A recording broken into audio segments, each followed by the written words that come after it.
Lesson 3.3 is interior angles of polygons level 2, so they get a little harder than 3.2. It says find the number of sides given sum of angles. Let's think back to finding the sum of the angles. I'll use S.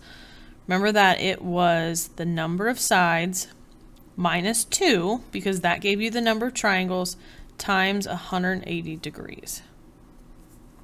Okay, so this says how many sides does it have if the sum of the interior angles is 3,960 degrees? That is now like an answer that's going to go here for the sum. So we're going to say 3,960 degrees total was the number of sides minus 2 times 180 degrees. So when I am solving this, yes, I could distribute here, and maybe you want to.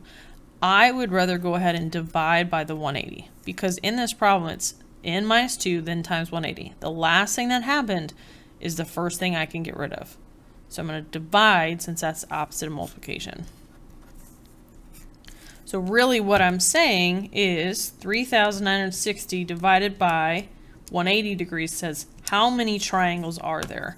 Well, there must have been 22 triangles, but I know that's not how many sides. Really, I need to add 2 more sides to my number of triangles, so the number of sides would be 24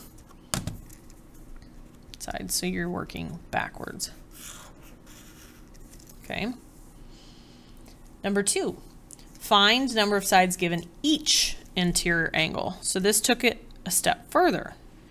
This would be saying that the number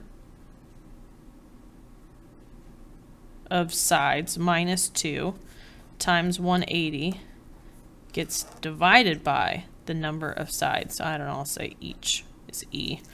It doesn't really matter what I use here. I'm just telling you that the formula to find each interior angle is really the same as the sum. It just gets divided by the number of angles. So how many sides does a regular polygon have if each interior angle measures 120? So I'll put 120 for the each angle. Number of sides minus 2 times 180 gets divided by n. When I'm solving equations like this, I need to get rid of the denominator first, so I'm going to multiply by n. So that'd be 120 n equals n minus 2 times 180. I could divide by 180 here. That's not going to look super nice, so maybe I should go ahead and distribute. So I get 120n equals 180n minus 360. Okay, from there I got to get my n's together. I don't want to subtract the 120. That would get rid of everything on that side. Instead, I'm going to subtract the 180. 120 minus 180 is negative 60n. It's okay to have a negative because look, I have negative 360 here. Divide by negative 60, we'll turn it into a positive. So I think zeros can cancel. 36 divided by 6 would be 6, and a negative divided by negative would be a positive. And you could try it. You could say, okay, if I had a 6-sided shape, 6 minus 2 would mean 4 triangles times 180 would be that many, divided by the 6 sides that it has would get me 120 degrees for each angle. So I did it right. And last one, sum of certain number of angles in a polygon. So this is now not finding just each and not finding the total, but a certain amount of the interior angles. It says, what is the sum of 6 of the interior angles of a regular decagon? That means it has 10 sides. So if I had something with 10 sides, I don't know if I can even draw that.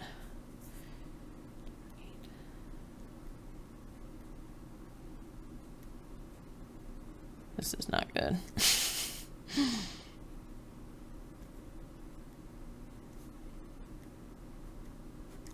10 sides, you're wanting 6 of the angles added together. You kind of hopefully get the point. So anyways, I'm going to use the same formula, just take it one step further. So if I've got, I want to find each interior angle, I'm going to do my number of sides, which is 10. I don't think we need this. 10 sides minus 2 would be 8 triangles times 180 degrees each. And then I want to go ahead and divide that, because I got divide that by the 10 sides. So 10 minus 2 is 8. 8 times 180 is 1,440. Divide by 10, just drops to 0. So it'd be 144 degrees for each angle on the inside. They want to know 6 of those. So it's like adding 144 6 times or taking that times 6, which would be 864 degrees for 6 of the angles inside of there.